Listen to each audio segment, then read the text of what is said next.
Hello students, आप सभी कैसे हैं। आप सभी एकदम बढ़िया से होंगे और आप सभी अपने पढ़ाई को शानदार तरीके से कर रहे होंगे। जैसा कि आप लोग को पता है कि मैं आप लोग को पिछले ही वीडियो में फसल उत्पादन एवं प्रबंध का जो लेक्चर था वो मतलब चैप्टर सारा कंप्लीट कर दिया था इजी कॉन्सेप्ट के साथ। और मैंने कुछ कहा था कि प्रश्न यानी कि लॉन्ग आंसर टाइप क्वेश्चन मैं लाऊंगा। तो आज इस वीडियो में लॉन्ग आंसर टाइप क्वेश्चन जो कि आज इस बोर्ड पे आप सभी देख सकते हैं वह मैं लाया हूँ। ठीक, तो आप सभी एकदम बढ़िया से इस क्वेश्चन को मतलब कि इस क्वेश्चन में कुछ नहीं है, सिर्फ मतलब चैप्टर वाइज क्वेश्चन पूछा गया है। इसमें अगर आप लोग को कॉन्सेप्ट याद होगा तो आप लोग इसको एकदम बढ़िया तरीके से बना लीजिएगा। ठीक, तो चलिए हम लोग वीडियो स्टार्ट करते हैं। और आपसे मैं 5 प्रश्न कल की वीडियो में दिया था। ठीक, तो उसमें से 2 3 4 वीडियो मिल ही जाएगा। ठीक, उससे कोई दिक्कत नहीं है। ठीक, और क्या चीज बोलते हैं, आप लोग A to Z क्लासेस को अगर फॉलो सब्सक्राइब लाइक नहीं किए हैं तो इस चैनल को सब्सक्राइब कर दीजिए और इस वीडियो को लाइक कर दीजिए। लाइक करके अपना अटेंडेंस बना दीजिए जो आए हैं। ठीक, तो चलिए हम लोग फटाफट स्टार्ट करते हैं। आप लोग का जो साइंस का जो चैप्टर फर्स्ट है फसल उत्पादन एवं प्रबंध का VVI question long answer type question लाया हूं आज की वीडियो में। और फिर लॉन्ग आंसर टाइप कंप्लीट होगा तो फिर शॉर्ट आंसर टाइप क्वेश्चन भी लाऊंगा, उसी में आप लोग का MCQ आ जाएगा। ठीक, तो चलिए हम लोग सबसे पहला क्वेश्चन पूछता है कि क्या फसल किसे कहते हैं। सबसे पहला आप लोग का क्वेश्चन है कि फसल किसे कहते हैं। ये आप लोग का सबसे पहला क्वेश्चन है। मैंने आप लोग को पहले भी बहुत पहले बतला दिया है कि फसल किसे कहते हैं। तो जब एक ही प्रकार के बीज दूर दूर तक रोपे जाते हैं, उगाए जाते हैं, जब एक ही प्रकार के बीज दूर दूर मतलब कि एक ही खेत में बहुत दूर दूर तक एक ही पैमाने पर रोपे जाते हैं तो उसे ही हम लोग फसल कह देते हैं। ठीक, तो यहाँ पे हम लिखेंगे क्या कि जब एक ही प्रकार के बीज किसी स्थान पर बड़े पैमाने पर उगाए जाते हैं उसे फसल कहते हैं। यानी कि एक ही प्रकार के बीज बड़े पैमाने पर उगाए जाते हैं उसे हम लोग फसल कह देते हैं। आप लोग का फर्स्ट क्वेश्चन एकदम बढ़िया तरीका से समझ में आ गया होगा, याद हो गया होगा। ठीक, चलिए दूसरा क्वेश्चन, फसल के कितने प्रकार होते हैं। आप लोग से दूसरा क्वेश्चन पूछा है कि फसल के कितने प्रकार होते हैं। तो आप सभी को पता होगा कि मैंने आप लोग को बतलाया था कि फसल के 2 प्रकार होते हैं। कौन कौन से, तो रबी फसल और खरीफ फसल। खरीफ फसल और रबी फसल। आप लोग बताइएगा कि फसल के प्रकार क्यों है। तो मौसम डिपेंडेंट है, ठीक ना, मतलब कि मौसम के आधार पे फसल के प्रकार को बांटा गया है। ठीक, मौसम के आधार पर, तो मौसम के आधार पर यानी कि फसल के 2 प्रकार होते हैं, खरीफ फसल और रबी फसल। ठीक, ये आप लोग का दूसरा नंबर क्वेश्चन था कि फसल के कितने प्रकार होते हैं। और हाँ, 10 क्वेश्चन है पूरा, आप लोग को इस 10 क्वेश्चन याद करवा दूंगा इसी वीडियो में अंत तक बने रहिएगा। ठीक, तो फसल के 2 प्रकार होते हैं, कौन कौन से, तो खरीफ फसल और रबी फसल। खरीफ और रबी फसल किसे कहते हैं। आप लोग से यह तीसरा नंबर क्वेश्चन पूछा है कि खरीफ फसल और रबी फसल किसे कहते हैं। ठीक, तो मैंने आप लोग को पहले भी बोला था कि वर्षा ऋतु में बोए जाने वाली फसल को खरीफ फसल कहते हैं और शीत ऋतु में बोए जाने वाली फसल को क्या कहते हैं, तो हम लोग खरीफ फसल रबी फसल कहते हैं। ठीक, अब वर्षा ऋतु में धान बोया जाता है, मकई बोया जाता है। ठीक, और शीत ऋतु में गेहूं बोया जाता है। ठीक, ठीक, चना रोपा जाता है। तो यही यहाँ पे कह रहा है कि खरीफ फसल किसे कहते हैं, तो वर्षा ऋतु में बोया जाता है जिसे खरीफ फसल कहते हैं, जैसे धान मकई। ठीक, और जो शीत ऋतु में बोया जाने वाले फसल को रबी फसल कहते हैं। ठीक, तो यहाँ पे यही कह रहा है खरीफ फसल और रबी फसल, बस इतना अंतर रखिएगा कि जो वर्षा ऋतु में बोया जाता है उसको खरीफ फसल कहते हैं और वर्षा ऋतु के बाद जो मौसम आता है वह शीत ऋतु का आता है और उसमें जो फसल बोया जाता है उसे हम लोग रबी फसल कहते हैं। ठीक, तो यहाँ पे आप लोग को तीसरा नंबर क्वेश्चन तक बहुत अच्छे तरीके से क्लियर हो गया होगा, जैसे में गेहूं चना इत्यादि। ठीक, आज चौथा क्वेश्चन पूछा है कृषि पद्धतियां कितनी है और कौन कौन सी। यानी कि कृषि जो पद्धति है, कृषि पद्धति किसे कहते हैं, तो ये आप लोग को ध्यान में रखना है। जो किसान फसल उगाने के लिए कार्य करते हैं, क्रियाकलाप करते हैं, ठीक, वह 7 चरणों में किया जाता है। ठीक ना, तो उसे हम लोग कृषि पद्धति कहते हैं। तो कृषि पद्धति के कितने चरण होते हैं, तो 7 चरण होते हैं। ठीक, 7 चरण होते हैं। कौन कौन सी, तो आप लोग को पहला जो है मिट्टी तैयार करना, पहला सबसे पहला आप लोग का चरण जो कि मिट्टी तैयार करना। ठीक, मिट्टी तैयार करना। फिर दूसरा चरण है बुआई, तीसरा है खाद और उर्वरक मिलाना, चौथा सिंचाई और पांचवा खरपतवार से सुरक्षा और छठा कटाई और सातवां भंडारण।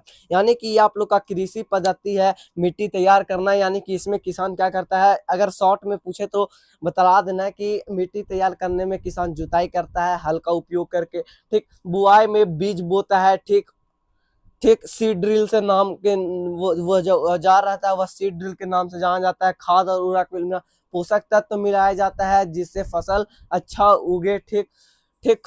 खाद में ह्यूमस मतलब यहाँ पे है दूसरा क्वेश्चन, ठीक। इसके बारे में बतलाएंगे। खरपतवार से सुरक्षा, जो अवांछित पौधे उग जाते हैं उससे सुरक्षा करना चाहिए कुछ रसायनों का प्रयोग करके। कटाई मतलब फसल को काटते हैं, कटाई कहते हैं। और जो बीज उज मतलब कि बीज और भूसे को अलग करता है वह थ्रेसिंग के नाम से मशीन जहाँ जाता है। भंडारण यानी कि चूहे और कीटों से बचा कर रखते हैं उसे भंडारण कहते हैं। एक शब्द में यहाँ पे कह सकते हैं कृषि क्रियाएं सात होती है। मिट्टी तैयार करना, दूसरा बुआई, तीसरा खाद और उर्वरक मिलाना, चौथा सिंचाई, पांचवा खरपतवार से सुरक्षा और छठा कटाई और सातवां भंडारण, ठीक। ये आप लोग का कृषि पद्धतियां हो गई, ठीक। अब यहाँ पे ये क्वेश्चन है और ये बहुत इंपॉर्टेंट क्वेश्चन है, इसको वीवीआई क्वेश्चन कह सकते हैं, ठीक। ये जो है बहुत वीवीआई क्वेश्चन है, ठीक। खाद और उर्वरक में अंतर, ये आप लोग को एग्जाम में क्वेश्चन पूछ भी सकते हैं। खाद और उर्वरक में क्या अंतर है, तो इसको हम लोग थोड़ा डिटेल से जानेंगे, बढ़िया तरीके से जानेंगे। जैसा कि मैं आप लोग को पीछे नोट्स में भी लिखवाया होगा कि खाद और उर्वरक मिलाना, ठीक। तो यहाँ पे हम कह सकते हैं कि खाद एक पोषक तत्व है और उर्वरक भी एक पोषक तत्व है, ठीक। खाद जबकि फैक्ट्रियों में बनाया जाता है और उर्वरक खाद जो कि है नेचुरल तरीके से मिल जाता है, वह एक जैविक है, ठीक। और वह रासायनिक है उर्वरक, ठीक। तो खाद एक तरफ लिखेंगे और एक तरफ उर्वरक लिखेंगे।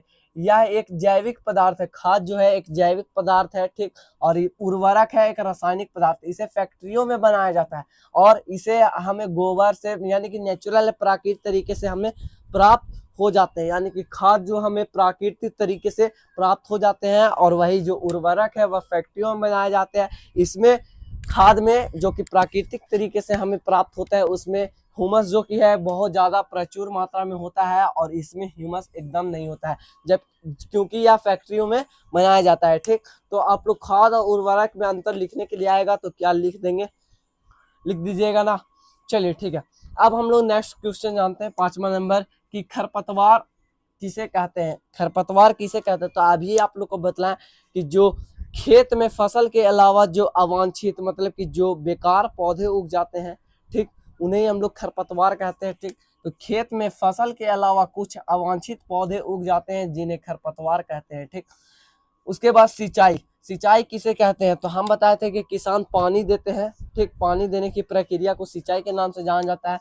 तो किसान अपने खेतों में पानी देते हैं जिसे हम सिंचाई के नाम से जानते हैं। जैसे तालाब से देंगे, कुआं, ये सब स्रोत है सिंचाई के स्रोत। अगर पूछेगा तो तालाब, कुआं, ट्यूबवेल, ठीक, नहर इत्यादि लिख सकते हैं, ठीक। फिर उसके बाद नेक्स्ट प्रश्न है 7वां नंबर 8वां नंबर 1, जुताई किसे कहते हैं, ठीक। तो यहाँ पे जुताई का जिक्र किया गया है। तो जुताई हल के माध्यम से होता है कि नहीं, ठीक। तो जुताई है मिट्टी की तैयारी में, आप लोग जाइएगा नोट्स में तो दिया होगा कि मिट्टी को उलटने पलटने की प्रक्रिया को, मिट्टी को उलटने पलटने की प्रक्रिया को जुताई कहते हैं। हम जुताई करने के लिए हल का प्रयोग करते हैं या आधुनिक विधि में हल का प्रयोग करते हैं। अब तो कल्टीवेटर आ गया शायद, है ना, करने के लिए, ठीक।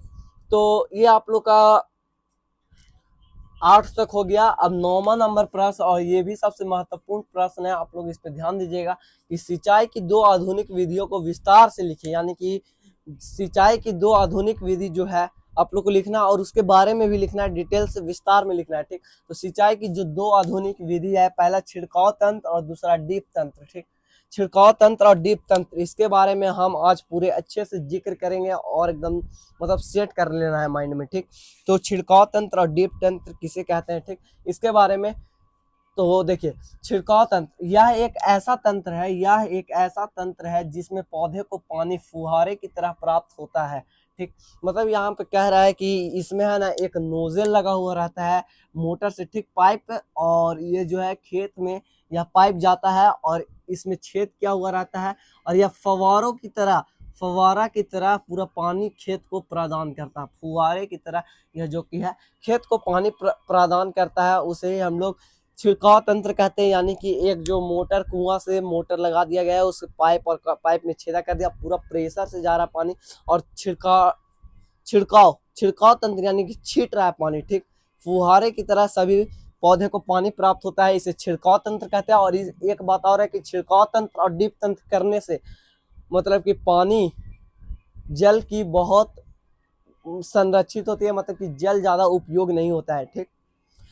अब डीप तंत्र किसे कहते हैं, इसमें पौधे को बूंद बूंद करके पानी प्राप्त होता है। इसमें भी वही है कि नोजल से लगा दिया जाएगा और इसमें बस फुहारे की तरह बिक रहा है, इसमें जड़ पे लगा दिया जाएगा, जड़ पे, यानी कि जो पौधे है, जैसे कि यह पौधा है तो इसको जड़ पे लगा दिया जाएगा और ये जड़ के बूंद बूंद करके पानी प्राप्त करेगा। यहाँ पे भी जैसे कि एक पौधा है, बूंद बूंद करके, यहाँ पे भी जैसे एक पौधा है, ठीक, इसको बूंद बूंद करके प्राप्त होगा। ऐसे ही मतलब कि यह डीप तंत्र है, ठीक। तो अब नेक्स्ट लास्ट क्वेश्चन बच रहा है कि कटाई किसे कहते हैं, कटाई किसे कहते हैं। तो जब हम फसल काटते हैं तैयार होने के बाद तो उसी हम लोग कटाई कह देते हैं, यही हम लोग पढ़े हैं, है कि नहीं, ठीक। तो यहाँ पे क्या कह रहा है कि जब फसल तैयार हो जाती है तो उसको काटा जाता है, जिसे हम कटाई कहते हैं, ठीक। तो ये आप लोग को 10 प्रश्न कुल क्लियर हो गया और 10 प्रश्न बहुत अच्छे तरीके से आप लोग को याद भी हो चुके होंगे। तो आप लोग को नेक्स्ट प्रश्न में और लिखवाऊं, इसी पर लिखवाता हूँ, ठीक। अच्छे से हैंड रिटन नोट्स लिखवाऊंगा, ठीक। एक दो प्रश्न और हम लोग कर लेते हैं जो छूटा है, ठीक। डस्टर, चलिए टारते हैं।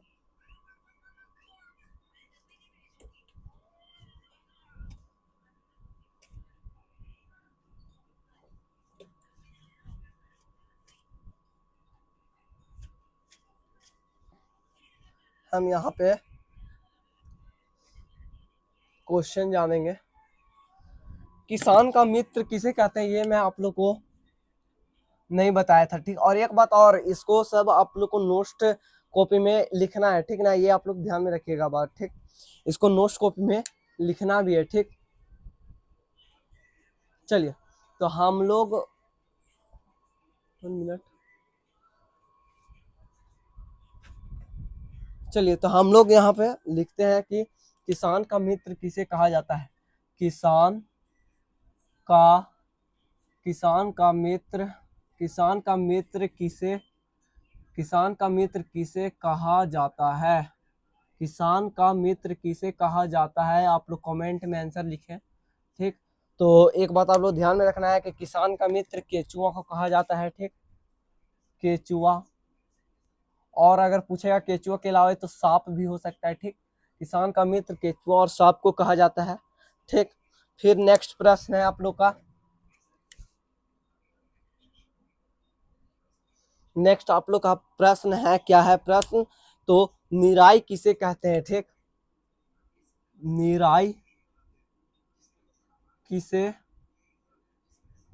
कहते हैं, निराई किसे कहते हैं। तो निराई हम लिखेंगे कि फसल के अलावा जो अवांछित पौधे उग जाते हैं इन्हें हटाने की प्रक्रिया को निराई कहते हैं, ठीक। ठीक, यही आप लोग का है, निराई किसे कहते हैं। तो यही लिख देना आप लोग को कि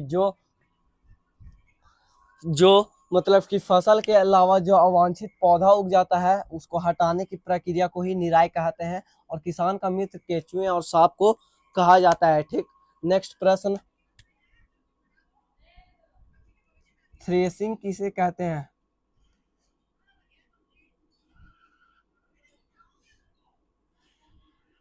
थ्रेसिंग किसे कहते हैं, थ्रेसिंग किसे कहते हैं। फसल तैयार होने के बाद लिखेंगे, फसल तैयार होने के बाद भूसे और दानों को भूसे और दानों को अलग करने वाली मशीन को थ्रेसिंग कहा जाता है। थ्रेसिंग कहा जाता है। ठीक, तो यहाँ पे हो गया थ्रेसिंग किसे कहते हैं। जब फसल तैयार हो जाता है तो उसमें से जो भूसे रहते हैं और दाने यानी कि अनाज रहते हैं उसको अलग जो करता है मशीन, उसे ही थ्रेसिंग कहते हैं। ठीक, आज के लिए इतना ही, मिलते हैं नेक्स्ट वीडियो में।